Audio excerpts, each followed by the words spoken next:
4e Analysis, un autre regard.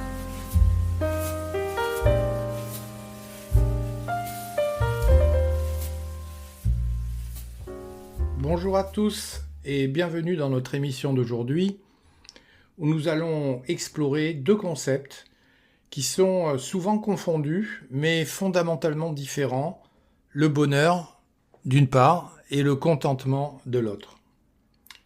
Je voudrais commencer peut-être par une citation de Michel de Montaigne qui est tirée de ses fameux essais. Voilà ce que dit Michel de Montaigne. Toute la gloire que j'attends de ma vie, c'est de l'avoir vécue tranquillement. Tranquillement, non selon Métrodore, ou Arcésilas, ou Aristippe, mais selon moi. Puisque la philosophie n'a su trouver aucune voie vers la tranquillité qui soit valable pour tous, que chacun la cherche pour son propre compte. Montaigne, essai sur la gloire. Alors Montaigne met en lumière, en fait, la diversité des chemins, peut-on dire, menant à la tranquillité et critique l'idée d'une seule voie, qui serait la voie des philosophes, la voie universelle qui puisse convenir à tous. Dans notre passage, Montaigne va citer plusieurs philosophes qui chacun ont une opinion bien spécifique, bien déterminée du bonheur. Il cite Métrodore. Métrodore était un disciple d'Épicure qui prônait en fait la recherche du bonheur à travers la satisfaction de plaisirs simples, de plaisirs naturels. Et les épicuriens croyaient que le bonheur n'était que l'absence de douleur et la présence de plaisirs modérés. Mais on voit tout de suite qu'apparaissent d'autres philosophes et d'autres philosophies. Montaigne va citer Archésilas. Archésilas était le fondateur de l'Académie moyenne, c'est-à-dire une académie qui était devenue sceptique. Donc Archésilas était un sceptique et lui prônait non pas la recherche des plaisirs, mais la suspension du jugement. Comme tous les sceptiques, Archésilas pensait que la tranquillité d'esprit était un moyen d'atteindre l'ataraxie, c'est-à-dire une forme de paix intérieure. Et enfin, Montaigne va citer un troisième philosophe, j'ai envie de dire un troisième larron, qui est Aristippe. Aristippe, lui, était un philosophe hédoniste, donc à la recherche des plaisirs, qui a fondé une école qu'on appelle l'école cyrénaïque, Et Aristippe enseignait que le plaisir immédiat, non pas modéré, mais même immodéré, et la satisfaction des désirs étaient les principaux objectifs d'une vie humaine. Alors on le voit, quelle est l'idée de Montaigne qui doit être un petit peu notre guide aujourd'hui, c'est que la philosophie n'a pas à être la recette d'un autre. La philosophie n'a pas à être le système d'un autre. En effet, nous sommes toujours très impressionnés lorsque nous découvrons un système philosophique ou une somme philosophique. Mais quelles que soient les connaissances qui y sont présentes, on peut dire que ces connaissances n'ont aucune valeur tant qu'elles ne reposent pas sur notre démarche, sur notre expérience, sur notre singularité. Donc l'idée de Montaigne, c'est qu'il n'y a pas de voie universelle nous menant au bonheur. C'est là la grande illusion. Mais il y a, pour reprendre un petit peu le titre de son ouvrage, des essais. Des essais, des tâtonnements plus ou moins réussis, mais qui ont le mérite au moins d'être les nôtres. Eh bien aujourd'hui, ce que je vais faire, humblement, je dirais, c'est appliquer l'idée de Montaigne, en espérant que vous aussi, vous ferez des cheminements, sinon identiques, du moins parallèles aux miens. Pour ce qui me concerne, j'ai abandonné depuis longtemps l'idée de la recherche du bonheur. Et je l'ai remplacée par celle du contentement. Et ce que nous allons faire aujourd'hui, c'est que je vais essayer de vous raconter quelle a été ma ligne, tout simplement, de raisonnement. Mon point de départ a tout simplement été la réflexion d'un philosophe de l'Antiquité qui s'appelait Boès. Et ce Boès, qui était un philosophe romain du 5e siècle, a écrit un ouvrage qui s'intitule « La consolation de la philosophie ». Un ouvrage qu'il va rédiger alors qu'il est en prison, qu'il attend la mort. Et Boès va nous dire ceci. Il nous dit « Un rien suffit à effacer notre félicité ». C'est une phrase qui m'a beaucoup marqué. Pourquoi ? Parce que, qu'est-ce qu'elle veut dire cette phrase ? Elle signifie que si vous comparez le bonheur à un tableau n'ayant qu'une couleur, imaginez un tableau jaune ou un tableau rouge, on pourrait dire avec Boès que la moindre tache, la moindre poussière mettrait totalement à bas la possibilité même du bonheur. Pourquoi ? Parce qu'une tâche, aussi minuscule soit-elle, suffirait à remettre en cause l'intégralité même de votre tableau. Alors c'est cette perspective qui m'a conduit, je dirais, à penser qu'il vaut mieux se contenter du contentement, plutôt que de poursuivre un bonheur qui est souvent insaisissable. Et que si l'activité philosophique a un sens, elle doit nous conduire non pas, comme on le croit, à la recherche du bonheur, à la recherche de mon tableau sans tache, mais à l'inverse, elle doit nous conduire à rechercher le contentement, c'est-à-dire à trouver un tableau, quand bien même serait-il imparfait. Aujourd'hui, nous allons examiner pourquoi cette quête incessante du bonheur peut être et peut se révéler illusoire. Et comment, en visant le contentement, nous pouvons peut-être trouver une paix intérieure plus stable et plus réaliste. Nous allons donc explorer des erreurs qui furent les miennes, des erreurs qui sont souvent notre lot, des erreurs qui proviennent d'opinions philosophiques sur le bonheur, et aujourd'hui nous allons étudier ces erreurs communes des stoïciens et des hédonistes, et nous utiliserons peut-être quelques analogies mathématiques pour illustrer ces concepts. Donc voyons ensemble comment le fait d'ajuster nos attentes peut nous conduire vers une voie et vers une vie plus satisfaisante, plus équilibrée. Alors, la première, je dirais, grande illusion, s'il faut parler ici de grande illusion, est celle des stoïciens. En effet, les stoïciens croient que le bonheur est à portée de main, car il ne dépendrait ce bonheur que de ma volonté. On sait que les stoïciens anciens pensaient à partir de leurs mains.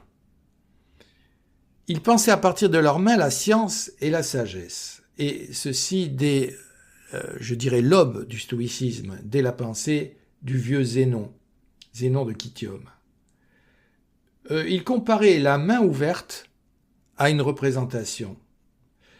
Mais la main repliée, ou encore mieux le poing fermé, sont toujours préférables à la main ouverte parce que la main repliée, le poing fermé, représente la science ou la sagesse.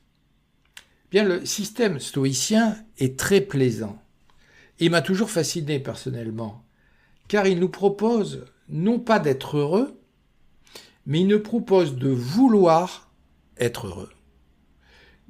Ce système nous propose de vouloir le bonheur, un peu comme quand vous vous efforcez de fermer le poing, comme dirait le vieux Zénon. Le bonheur, alors, serait simplement une pure affaire de volonté. Je dirais que tout cela m'a fait rêver, et continue à faire rêver tous les lecteurs d'Épictète, tous les lecteurs de Marc Aurèle, tous les lecteurs du philosophe Alain. Vous allez vous lever le matin et vous déclarer « Aujourd'hui, j'ai décidé d'être heureux » et vous l'êtes. Fabuleux, non ? Mais la question c'est, est-ce que cela marche ? Est-ce que cela fonctionne ? Suffit-il de vouloir le bonheur pour l'obtenir ? Est-ce vraiment le cas ? Alors celui qui m'a réveillé, je dirais, de mon sommeil stoïcien, c'est un auteur ancien, c'est Aristote. Parce qu'Aristote va proposer, sans le savoir, je dirais, puisqu'il précède un peu tous ces systèmes, il va proposer une critique poignante de cette idée d'un bonheur volontaire, avec une métaphore très puissante que l'on trouve dans son bel ouvrage qui s'intitule L'éthique à Nicomaque. Voilà ce que dit Aristote. Il nous dit tout simplement ceci. Qui serait heureux dans le taureau de Phalaris ? Alors le taureau de Phalaris, pour ceux qui l'ignorent, je le rappelle, c'est un instrument de torture antique qui symbolise, on pourrait dire, l'adversité ou la souffrance extrême. Ce taureau de Phalaris était en fait une grande statue qui était en airain, donc en bronze, qui a été façonnée pour ressembler en fait à un taureau. Et ce taureau en bronze possédait une ouverture sur le côté qui était assez grande pour permettre à, on pourrait dire, une personne, un prisonnier, d'y entrer. Alors la victime était enfermée à l'intérieur de cette cavité, évidemment, qui était, je rappelle, donc un instrument de torture. Et une fois que la victime était enfermée, un feu était allumé sous le taureau. Et ce feu chauffait progressivement le métal jusqu'à ce que le métal devienne pratiquement, j'ai envie de dire, rougeoyant. Et vous imaginez les souffrances de notre prisonnier. La chaleur intense transformait véritablement l'intérieur du taureau en un four, cuisant lentement la personne vivante qui commençait à pousser des cris terribles que l'on identifiait justement au beuglement de ce taureau. Alors ici, Aristote nous rappelle que même avec, chers amis, une volonté de faire, certaines conditions extérieures peuvent rendre, on pourrait dire, le bonheur impossible. Alors cette perspective souligne que le bonheur n'est pas seulement une question de volonté. Une question de volonté intérieure, puisque toute volonté est intérieure, mais également des circonstances extérieures qui doivent être favorables. Alors, quelles sont ces circonstances qui peuvent malheureusement s'opposer à notre bonheur? Pour Aristote, la pauvreté. Qui pourrait se dire totalement heureux alors qu'il meurt de faim ou qu'il voit ses proches mourir de faim? La maladie qui accablait, comme elle accable encore aujourd'hui, la condition humaine. Et surtout, l'absence d'amis. En effet, dans le livre 8 de l'Éthique à Nicomaque, Aristote écrit que personne ne choisirait de vivre sans amis, même en possession de tous les autres biens. L'absence d'amis, pour Aristote, va priver une personne des bienfaits de la camaraderie, du soutien moral, de l'enrichissement personnel que ces relations apportent. Une vie sans amis, pour Aristote, est une vie incomplète et par conséquent une vie moins heureuse. Ce qui fait que pour Aristote, disons-le franchement, le bonheur ne peut être atteint par la simple volonté dans des conditions qui sont parfois insupportables. Alors, vous pourriez me dire, si le bonheur, ce n'est pas une question de volonté, alors le bonheur est peut-être simplement une affaire de sensation, une affaire d'agrément, une affaire de satisfaction sensible. Et c'est là que j'en viens à notre deuxième erreur. La deuxième erreur courante, c'est de penser non pas comme les stoïciens, mais de penser comme les hédonistes. C'est-à-dire penser que ce n'est pas moi qui sera la source de mon bonheur, mais que ça sera l'autre. Cette perspective est incarnée, je pourrais dire, par des grandes figures littéraires, et notamment par une figure comme celle de Don Juan. Don Juan qui cherche le bonheur dans la jouissance, qui cherche le bonheur dans la satisfaction immédiate. Don Juan, on pourrait dire qu'il ne veut pas le bonheur, mais qu'il attend le bonheur, comme certains attendent la jouissance ou l'orgasme. Et sans le savoir, Don Juan, qui a une haute idée d'ailleurs de lui-même, dépend de l'autre pour son bonheur. C'est d'ailleurs la définition du séducteur. Le séducteur ne trouve son bonheur que dans la réaction qui se lit sur le visage de l'autre, ou dans la possibilité, tout au moins, d'une rencontre. La célèbre chanson de Blanche-Neige, « Someday my prince will come », un jour mon prince viendra, illustre bien cette dépendance à l'autre pour trouver le bonheur. Un jour, mon bonheur viendra. Et cela reflète l'idée romantique que notre bonheur dépend en fait de la rencontre avec une personne idéale.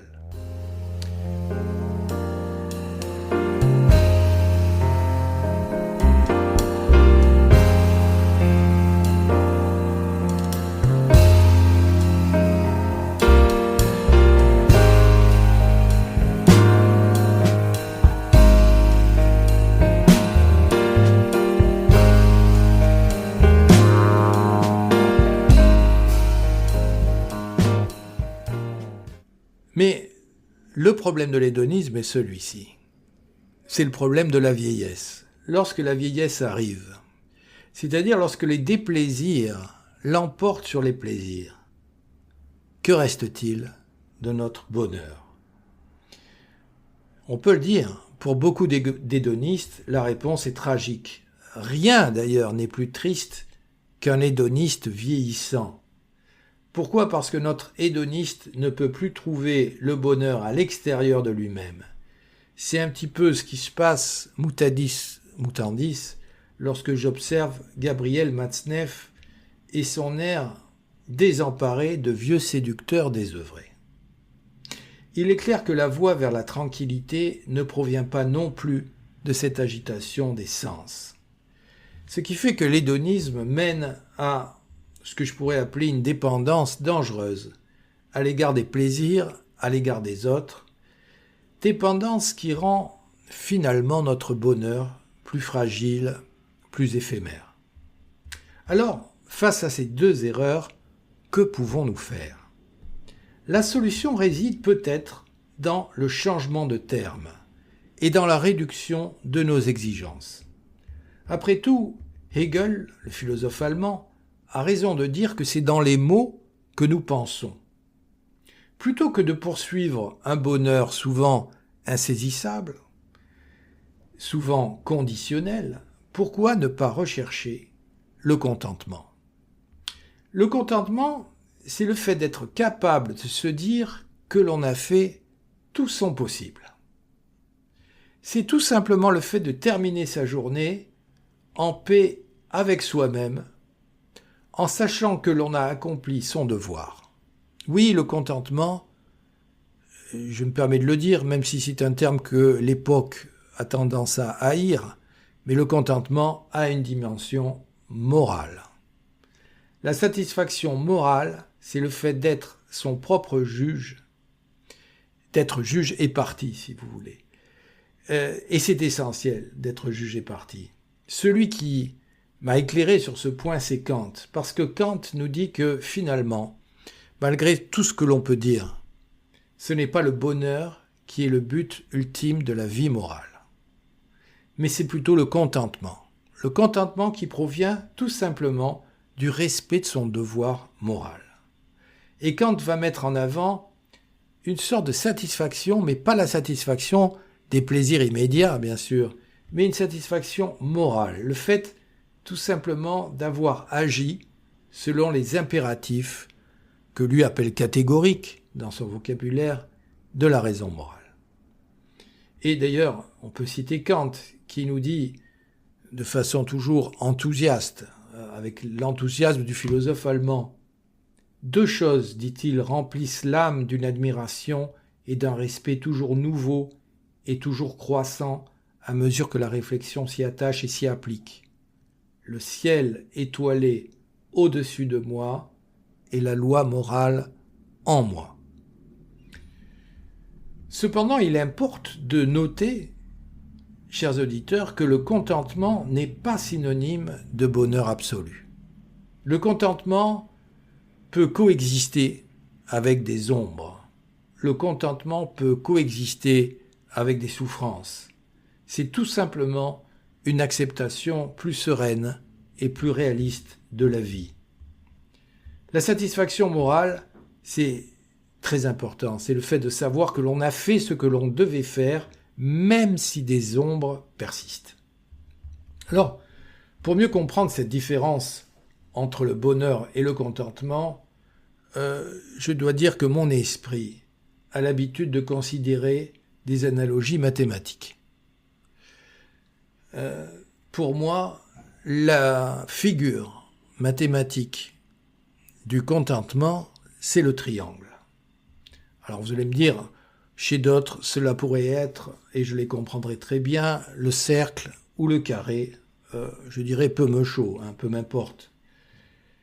Pourquoi le triangle? Le triangle est une figure finie. Elle est terminée par 3 côtés, j'en perçois les limites, je peux balayer du regard sa surface, déterminer toujours avec mon regard la longueur de ces 3 côtés. Je dirais que le triangle me rassure par sa détermination. Il symbolise pour moi, comme toutes les figures géométriques simples, cercle, carré, les créations finies et déterminées. Par exemple, des œuvres d'art, des livres, des pièces musicales. Car ces créations, une fois achevées, de la même façon que je peux dessiner mon triangle, procurent un sentiment de contentement. Et comme le dit Bergson, la joie, c'est le sentiment du créateur. On pourrait prendre comme exemple l'homme ou la femme qui a rédigé un livre, l'auteur, le musicien qui vient de créer une pièce musicale, ou encore un mathématicien qui vient d'achever une démonstration. Le contentement dépend de l'œuvre accomplie. À l'inverse de mon triangle, eh bien, je trouverai la ligne droite. Alors, je dirais que la ligne droite, elle, m'inquiète. Pourquoi? Parce que la ligne droite, elle est distincte. Elle n'engendre pas en moi un contentement, mais une certaine inquiétude. Encore que je vous avouerai que je n'ai rien contre les droites. Pourquoi? Parce que cette droite, qui part, lorsque je la dessine, d'un segment, c'est-à-dire de 2 points que je relie, doit être continuée vers plus ou moins l'infini. Dès les mathématiciens grecs, on a déjà cette idée que lorsque vous avez une ligne droite, vous pouvez la prolonger indéfiniment dans les 2 directions. Ce postulat va exprimer clairement l'idée que les lignes droites sont donc infinies. Et la droite qui s'ouvre vers l'infini m'inquiète. Parce que cette droite, elle va peut-être subsister alors que le mathématicien qui commence à la dessiner mourra avant d'avoir pu la tracer dans sa totalité. Pourquoi? Parce que la vie est finie et la droite, elle, est infinie. Ce qui fait que cette droite infinie symbolise des tâches pour moi interminables. Et je prendrai des exemples de tâches qui sont infinies comme les droites. La politique. Autre tâche, la pédagogie. Politique et pédagogie sont des tâches nobles, je ne le nie pas, mais ce sont des tâches qui ne connaissent jamais de véritable fin. Et ces entreprises peuvent et me donnent le vertige, rarement le contentement, car elles sont sans cesse renouvelées et jamais complètement achevées. La politique, nous le savons tous, l'action politique, c'est tout simplement le fait d'essayer de lutter contre les injustices. Mais nous savons qu'il y aura toujours des injustices. Et la pédagogie, c'est le fait d'essayer de vaincre l'ignorance et le désintérêt des élèves. Or, nous savons tous que n'importe quel cours peut toujours être amélioré. Ce qui fait que pour conclure, on peut dire que le bonheur et le contentement sont donc des états d'esprit différents. Le bonheur, tel qu'il est défini par Aristote, dépend malheureusement de nombreux facteurs, aussi bien internes, puisque pour Aristote la vertu est un paramètre considérable, qu'externes. Ce qui fait que le bonheur n'est pas toujours à notre portée. En revanche, le contentement, lui, est une paix intérieure que nous pouvons tous cultiver en abaissant nos attentes et en acceptant nos réalités. Et devant ces analogies, nous comprenons que les créations finies apportent un sentiment de contentement, tandis que les tâches interminables offrent malheureusement peu de repos à l'esprit. Le but de la morale devrait donc être d'encourager ces créations qui contentent l'homme. Et le but de la politique devrait être de proposer à tout homme et à toute femme un temps de sa vie libéré des tâches interminables pour devenir non pas producteur, mais enfin créateur.